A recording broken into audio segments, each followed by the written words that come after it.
Ayan, so we're done with our just reminders. And now I'll be launching the Google Form link for your attendance. So make sure to accomplish it and fill out the necessary information as it will serve as your attendance for this morning. Again, kindly accomplish this because it will serve as your attendance for this morning. Next slide. Ayan, hindi na tayo magre-review because you actually had your quiz last meeting, am I right? And kamusta ang quiz? And don't worry, just like my promise, hindi ko siguro nasabi to sa iba because that quiz, your first quiz, diba, it's a surprise. Tama ba ako? And during our orientation, I actually stated that I will not give you a surprise quiz, right? My purpose for that is for you to have a glimpse or an idea kung paano magpa-quiz si Sir Nico. That's why for your first ever quiz, all of you are perfect. Okay, that's my promise. Since nag-promise ako sa inyo na hindi ako magbibigay ng surprise quiz, and my purpose for that is para magkaroon lang kayo ng idea paano magpa-quiz si Sir Nico. Okay, don't worry about your quiz because all of you are perfect. And of course, doon sa mga present. Kasi it will base also on your attendance as well. Okay, so next slide. Now we're going to discuss our lesson for today. Next slide. Ayan, hindi ko na yan ipapakita. Next slide. So for this morning, we're going to talk about intercultural communication. Okay? And from the term itself, we have the word culture. Interculture and communication. Now, let's define first culture so that you would have an idea. I know all of you have already an idea about this one, but let's try to reiterate these terms so that you would be able to be reminded again about this term. Okay, so next slide.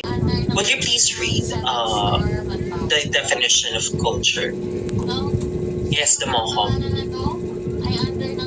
Culture can be defined as the shared belief, values, customs, behaviors, and artifacts that characterize a particular group or society.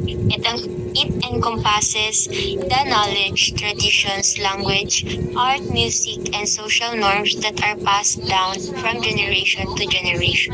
Okay, from the term itself, culture, these are the customs that are passed down from generation to generation. Okay, you have to remember in class that culture shapes the way people think, it shapes the way people perceive the world, and the way people interact with others. Okay, you have to remember that when we say culture, it provides us people with a sense of identity and belonging. Okay, and aside from that, just like communication, culture is dynamic. Okay, and it can evolve over time. Because of the reflecting changes in the society, with the technology, and even the global influences. Do you remember before, dumaan ba kayo sa phase nung, kasi si Sir Nico dumaan siya sa phase na to. Alam mo yung mga Jeje days? Naalala niyo ba yun? mga Jejemon days natin. Diba? That's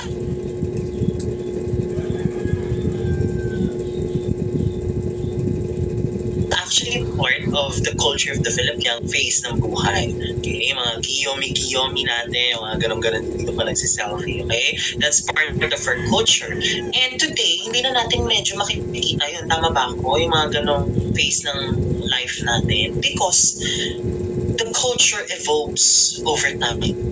Okay? And it will reflect with the society that we have right now. Okay? Kasi ngayon hindi mo na makikita yun. Okay? And under culture, when it comes to communication, we have what we call the intercultural communication. Next slide. Next slide. Okay, will you please read intercultural communication, Bermeo?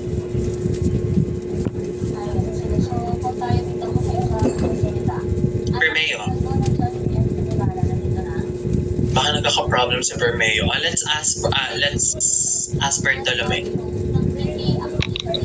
Intercultural communication refers to the exchange of information and interaction between individuals or groups from different cultural backgrounds. Okay, so intercultural communication, it involves understanding and navigating the differences in language, what else, customs, values, and also the communication styles that exist between culture.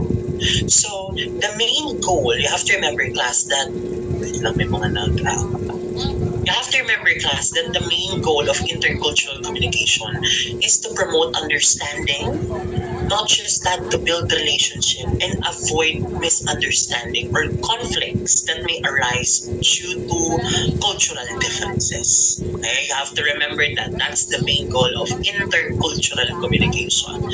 And from the term itself, intercultural, you'll be dealing people from different walks of life, different culture. Diba? Just like in your classroom, you have different culture. Tama ba ako? Each of you. You have different culture sa classroom niyo pa lang. And that's why it's very important for you to know this so that you would understand and appreciate culture of different people. Because that's very important when it comes to communication. Now, under intercultural communication, we have what we call, next slide, the developmental model of intercultural sensitivity. No? So, before that, next slide, let's define intercultural sensitivity so that you would be able, before I show the model, so that you would be able to understand the model, let's define first intercultural sensitivity. So, when we say intercultural sensitivity, it refers to an individual's ability to understand, to recognize, and also to appreciate cultural differences. Okay? So, intercultural sensitivity means that you have a respect. Okay? You have respect to other culture. You appreciate that there are differences when it comes to cultural aspect, and you recognize and understand every culture. Okay, so now let me show you the developmental model of intercultural sensitivity, or we call it the DMIS. Next slide. Yan, nakikita ba na maayos ang DMIS, or the developmental model of intercultural sensitivity? So I want you to listen carefully kasi hindi nilagay ni Sir Nico ang description yan because I want you to listen carefully. Kasi yung iba sa PPT lang umaasa ni Sir Nico, hindi nakikinig. Okay? So for now, I want you to listen because I didn't put the description so that you would listen carefully. Now, so when we say DMIS, or the developmental model of intercultural sensitivity, it is like a framework that describes how individuals develop a deeper understanding and appreciation of cross-cultural differences. Okay? Sa madaling salita, the DMIS, it suggests that people go through different stages. Okay? People go through different stages as they become more culturally sensitive. Now, these stages, para mas maintindihan nyo, these stages are like steps on a ladder. Nakukuha? It's like a steps on a ladder, and each stage represents a different level of understanding and appreciation for cultural differences. Now, let me show you the stages. Okay? The first stage that we have here is denial. Okay? So at this stage, some people may not realize that there are different cultures. And they think that their own culture is the only valid culture. Okay, wala silang pakialam sa ibang culture. That's denial. Because they believe that their culture is the only valid culture. Okay? For example, imagine a student who believes that everyone should eat the same food they do. Okay? Ito lang dapat ang kainin natin kasi ito ang culture natin. Diba? Just like in the Philippines, diba? In the Philippines, you have different cultures. Tama ba ako? We have different provinces, we have different cities, and each city and province has different cultures. Diba? And minsan kasi, ang bansag kasi sa ating mga Filipino ay mahilig sa, sabihin ko na, sa lechon. Sino mahilig dito sa lechon? Meron ba? I know favorite ng mga Filipino yan, di ba? But there are Filipinos who don't actually eat that. And isa si Sir Nico doon. Hindi ako kumakain ng lechon, I don't know why. Pero yun kasi ang naging culture ng Philippines. Masasabi kang Filipino kung mahilig ka sa lechon, di ba? We have that kind of mindset. But we have to remember, class, that that's not only the culture of the Philippines. Okay? And if you do that, if you insist that na dapat lahat ng Pilipino kumakain kasi yun ang culture ng Filipino, you're being denial. Okay? That's the denial stage. You get that? Okay. So, the next stage is actually the defense. When we say defense, people might feel scared or uncomfortable around different cultures. In that way, they may make fun of others or say mean things. Okay, mga mean things about the things because they don't understand. Like for example, it's the defense. Like for example, imagine a person who laughs at someone's traditional clothing because it looks different. No, ano mo mga culture, mga palagi nating pinagtatawa. Minsan ito, aminin natin. Minsan yung mga nakabahag, pinagtatawanan natin. Minsan may mga time na gano'n na natatawa tayo kasi hindi gano'n yung culture na nakagisla natin. Tama ba ako? But if you do that, that's actually a defense. Okay? Because you make fun of others because you don't know actually the culture of that certain. Okay? Kasi minsan, di ba, pag may nakikita tayong, like for example, may nakita tayong nakabahag, di ba, that's very rampant in the Philippines, especially sa mga tribes. Tama ba ako? Nakakita na ba kayo nun sa mga tribes? Minsan natatawa tayo, but that's not really okay when it comes to intercultural communication because that's actually defense when it comes to the stages of developmental model of intercultural sensitivity. Okay? The next one that we have is minimization. Okay? So, when we say minimization, you have the knowledge that there are differences in culture. Okay?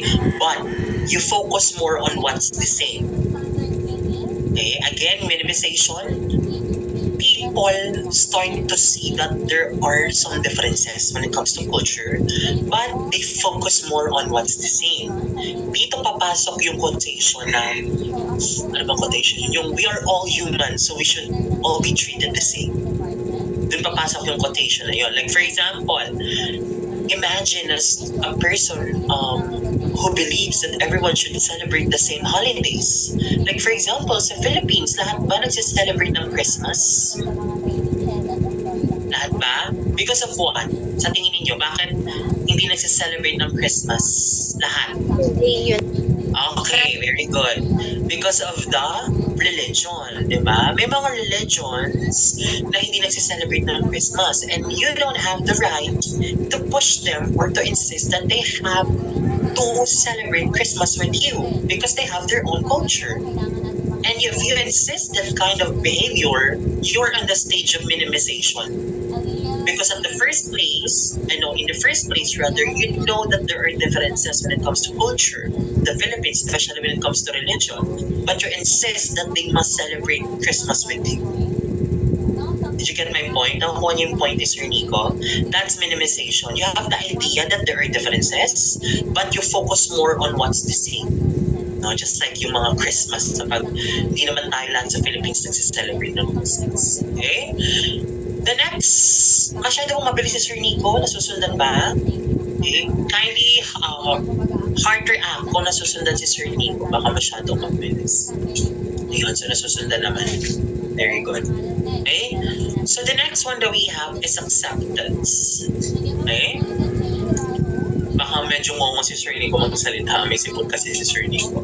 When we say acceptance, at this stage, people understand and appreciate cultural differences. Okay? They want to learn more about other cultures and they want to make friends with people from different backgrounds. Like for example, sino dito yung mga gustong-gustong, yung mga fan ng K-drama or K-pop tas gustong-gustong inaaral yung language, especially ng Korea? Meron ba dito? O ayan, meron. That's what we call acceptance because you appreciate, you understand that there are cultural differences and you have that eager to learn. Okay, about their traditions or the culture of that certain country or certain community. That's acceptance. Okay, and the next stage is adaptation. When we say adaptation, you don't just accept, but you also adjust to the behavior to show respect for other cultures. Again, when we say adaptation, you don't just accept, but you adjust to fit on that certain culture. Like for example, naka-encounter na ba kayo ng mga ng mga foreigner ng mga foreigner na pag nandito sa Philippines, tas magugulat kayo nagtatagalog, like, kamusta ka? Magandang umaga, yung mga ganon. Mahal ko kayo. Mga ganon, yung mga pag nag-concert yung mga idols natin. That's adaptation. Because they don't just only accept the culture, but they adjust themselves so that they can fit, no? And they could be relatable to that certain culture. That's what we call adaptation. Ayan, may kapitbahay daw sila. Oh, kano talaga yun, no? May kapitbahay daw silang kano, tapos nagulat siya marunong mag-Tagalog, diba? That's adaptation. Nag-a-adjust siya. Like you, for example, if you want to go to United States of America, Filipino bang gagamitin mong language? No. You have to adjust because that's their culture. And that's adaptation. Okay? And the last stage is what we call the integration. Ayan. So, in integration, people are comfortable with cultural differences. Wala kang problem. Okay? You understand, you appreciate. Kumbaga, ito yung pinaka-perfect na stage. Okay? You understand, you appreciate, and you can easily move between different cultures. And you appreciate the beauty of each one. Kumbaga, itong stage na to, yung integration, this is the stage that we must reach to have an effective intercultural communication. Diba? Kung mapapansin ninyo, dito sa baba, nakikita nyo ba yung ethnocentric stages and ethno-relative stages? Okay. Actually, these stages are actually divided into two. Kung makikita nyo yung denial to minimization, that's actually an ethnocentric stages. The acceptance to integration, that's ethno-relative stages. Now, what's the difference between ethnocentric and ethno-relative? When we say ethnocentric, it refers to the tendency to view one's own culture or group as superior or more important than others. So you believe that your culture is better than the others. Sa madaling salita, yun ang ethnocentric. Okay? Nakikita mo yung culture mo as superior, mas mataas kaysa sa iba. Kaya mapapansin nyo yung denial to minimization, it's like on the negative side. Mapapansin nyo? Negative side of intercultural communication. Because that's an ethnocentric stages. Again, when we say ethnocentric stages, you view your culture as superior than other culture. Mas mataas. Okay? And when we say ethno-relative stages, kung mapapansin nyo, acceptance to integration, it's more on the positive side. Tama ba ako? Of intercultural communication. Because when we say ethno-relativism or ethno-relative stages, it emphasizes understanding. Yan, very good. And respect, sabi ni Villanueva. It emphasizes the understanding and appreciating of cultural differences. Okay, that's the main difference. Kumbaga, ethno, negative side. Ethnocentric, negative side. You view your culture as superior. Ethno-relative, you understand, you appreciate different culture with respect. Nakukuha ba yung difference? Okay, very good. So, nasusundan ba? Can you type 1 if nasusundan? Baka masyadong mabilis kasi si Sir. Ayan, so nasusundan na naman lahat. Very good. Now, we have 6 minutes left, but I think we will proceed to this, although this is a very self-explanatory topic, which is the characteristics of competent intercultural communication. Yan. Next slide. Ayan, sige, next slide. Ayan. So, let me show you the characteristics of competent intercultural communication. So, according to researches, this must embody by the communicator so that you can be able to be a competent intercultural communicator. Okay? Especially if you are in a situation where you meet different people from different culture. Okay? Ito dapat ang meron ka so that you would be able to have an effective intercultural communication. The first one, very self-explanatory. Next slide, respect for differences. Okay? Competent intercultural communicators show respect for the differences among cultures. Okay?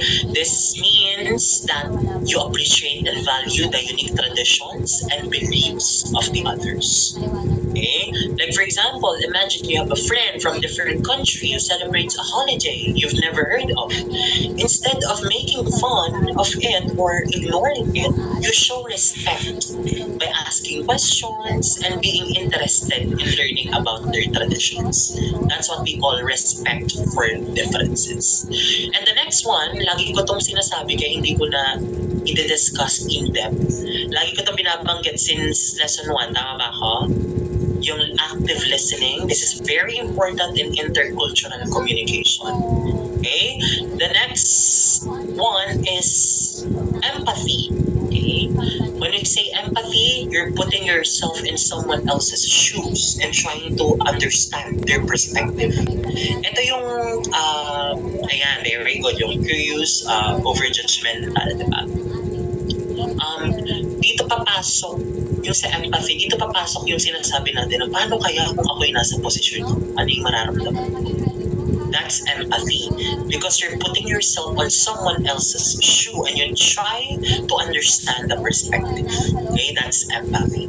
The next one, we have actually the cultural sensitivity. It is actually the same with intercultural sensitivity. Diniscuss ni Sir Nico kanina. But it means you're being aware and being respectful about the different culture. Dito papasok yung religion, yung traditions, and so on and so forth. Okay? Pag sinabi natin cultural sensitivity, it's more on the respect. Okay? And appreciate other culture. Okay? It's okay. Okay lang. Pin lang. Okay? Tanong mo na lang sa classmates mo yung ibang lesson na na-miss. Okay? The next one is curiosity and openness. According actually to different researches, competent intercultural communicators are curious and open-minded. Okay? They are interested in learning about different cultures, they ask questions, and they explore different perspectives. Okay? Like for example, suppose you have a classmate who speaks a different language. Instead of feeling frustrated or avoiding them, you're curious and open to learning a few words in their language or understanding their culture through books or movies or yung pagkwento, yung pagkausap sa kanila. No? I remember class when we were in grade 7, when I was in grade 7, may classmates kaming exchange student from Thailand. Diba? Minsan kasi may intimidate tayo pag iba yung culture, iba yung language ng kasama natin. And kasama namin siya sa classroom kasi exchange student siya. We actually talked to him, no? Kaysa lagyuan siya. Kasi minsan yung iba sa atin na i-intimidate, hindi kakausapin. But we as a chismoso talaga, or mga open-minded, yung mga curious about their culture, we actually talked to him. Okay? Because kailangan namin ipa-feel yung hospitality sa kanya. And aside from that, we want also to learn their culture. And that's curiosity and being open when it comes to culture. The next one, we have the adaptability. I have already mentioned this. Adaptability means you're being flexible and you adjust. Diba nasa model to ng intercultural sensitivity, adaptation. When you say adaptability or adaptation, you just adjust your communication style to fit on the cultural context. Diba? Actually, ito yung context sa elements ng communication, yung different context requires different approach in communication. Kung matanda ang kausap mo, ibang approach mo. Kung bata ang kausap mo, iba rin syempre ang approach mo. Okay? That's adaptability. And the last one, when it comes to conflict conflict. When it comes to characteristics of a competent intercultural communication, we have the conflict resolution. You have to remember, class, that competent intercultural communicators have skills in resolving conflicts that may arise due to cultural differences. Okay? You approach problems with patience, with understanding, and you have the willingness to find common ground. Let's say you and your classmate from a different culture have a disagreement. Like for example, sa classroom ninyo may away. Instead of arguing or insisting on your own way, you must listen to each other's perspective. Tama ba si Sir Nico? You must listen to each other's perspective. You have to work towards a solution that respects both culture. Kasi hindi madadaan sa sigawan o awayan ang problema. You have to talk about it, especially if you came from different culture. Is that clear? Nasundan ba ang lesson ni Sir Nico? Although, medyo binilisan ni Sir Nico because it's already time. But I hope you understand all the lessons. Kinavard reaction ko naintindihan. Ayan, thank you so much. Okay? So, ganun lang kasimple ang intercultural communication. But the main goal or main key that you must have when it comes to intercultural communication is respect, appreciation, and understanding. Okay? Yun lang ang kailangan yung matandaan sa intercultural communication. So that you would have a harmonious relationship with other people, especially from different culture. Okay? So thank you so much for listening. I hope you've learned something. I'll be posting this PowerPoint on our group chat. So make sure to access it and review it for your upcoming midterm examination. Although matagal pa siya, but I want you to be ready. Okay? And with regard to your performance task, I'll be announcing it through our Google group page or group FB group. I'll be posting it and it's by group. You have to be ready for that. And hindi pa ako sure kung last week ng October or November siya i-represent, but you have to be ready. Okay? Bibigyan ko kayo ng time for that. Don't worry. And secret, ipapost ko na lang. Okay? Para surprise. Okay? So that concludes our session for today. Thank you so much.